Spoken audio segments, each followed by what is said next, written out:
as a member of Congress, you have the power over the purse. The president can order the troops into the field and they go. Congress has to fund them.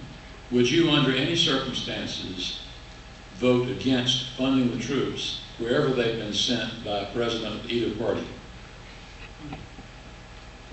Carl.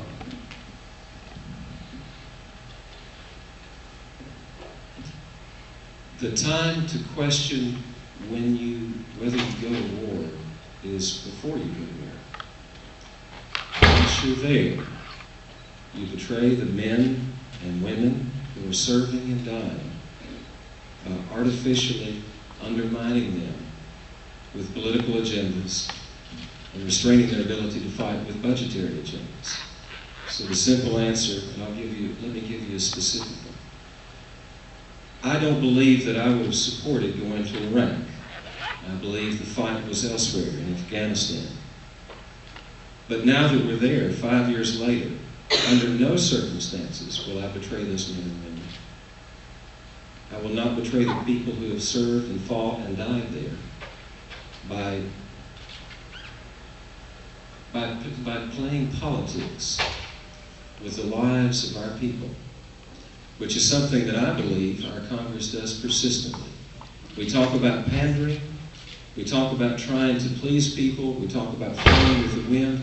I think Iraq offers an excellent example, sometimes from both parties. And I'll say this out loud.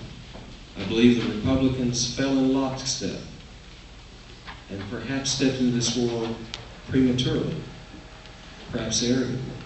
The Democrats now have done exactly the same thing. I'm an independent Republican. I will not fall into line. I will do what's right. And what's right is sticking by our troops.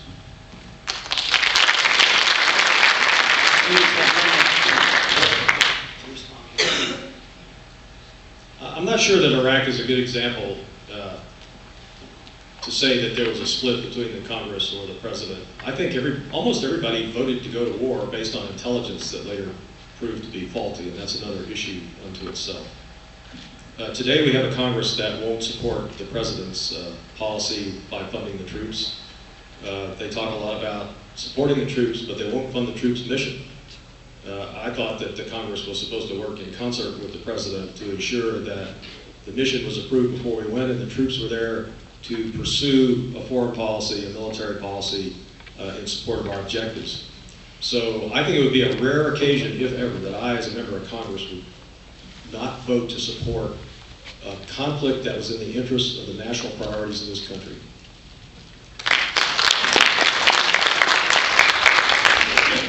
On major public issues, I always, and war and peace is the most major public issue, look at what the Constitution says.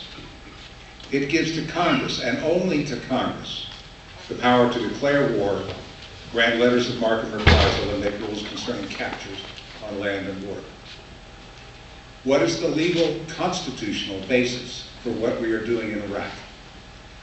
Congress passed a joint resolution and folded it into the Patriot Act on the 18th of September 2001, and it gave this president the same power Congress gave to President Jefferson to chase the Barbary pirates in 1805, and it was to pursue the attackers, quote, across international boundaries with, quote, military force. If Congress wants to change that, and I am not ready to change that, they should have the integrity to say, vote that down, not the cheap route of saying, well, let's play games with the money. So I think we are doing what we should do, and I'm not going to vote to change it. Mr. Armo, I'll put this question to you. This is from one of the Buncombe County delegates. Or along the same lines, now if you could pick what month you would have all troops back from Iraq, which month would it be, and what would you do to enable this? It is an extremely dangerous and foolish question, and I'll tell you why. I go to the history books. If we had said, with respect to Germany, here's the month on which we're going to withdraw, what would have happened? The Germans would have hunkered down, wait for us to leave, and then they would own Europe. What if we had said, with regard to the Japanese imperial armies and navies, here's the month we're leaving the Pacific? Same answer. Wars are not fought on an arbitrary schedule. And anyone who attempts to do that sort of thing is saying to the enemy, we quit, you win, it's just a matter of when we crawl home with our tail between our legs, and that is dead, absolutely wrong. Any history of any war we've ever fought in the United States answers that question negatively.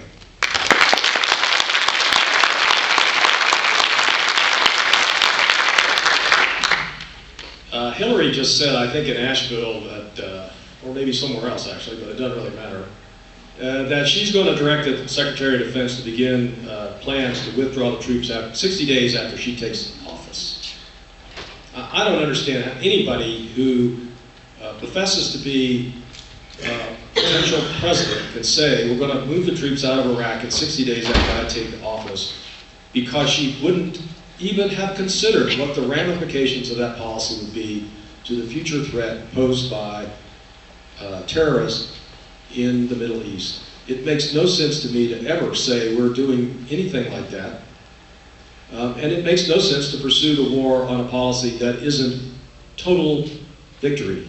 And I think that that's not what you're going to get from the Democratic Party, only from the Republicans. America has no history of fighting a total war since World War II. In spite of the ending of World War II, we still have troops in Europe, in Japan. Korea came not long after that. We still have troops in Korea. We have troops all over the world.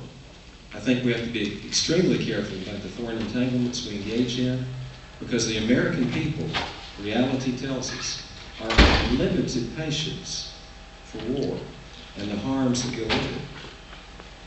I can tell you where I stand on Iraq. There is no such month. But it should not be an indefinite conflict. There has to be some point where you take a stand. We can betray those same men and women if we are indifferent to the longevity of their suffering, as surely as if we abandon them prematurely. You remember Purple Fingers? You remember the courage that those people showed in the beginning when they went and voted? And infinitely higher numbers than we do in this country, in our safety. They put their lives at risk to vote. And people died with a purple ink on their finger.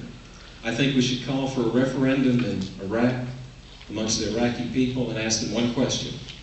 Do you want us here? Do you want us to fight with you? Do you want us to continue the fight? Unless there's a supermajority vote, then we should begin an immediate, phased withdrawal, because we cannot win without a partnership relationship with the Iraqi people.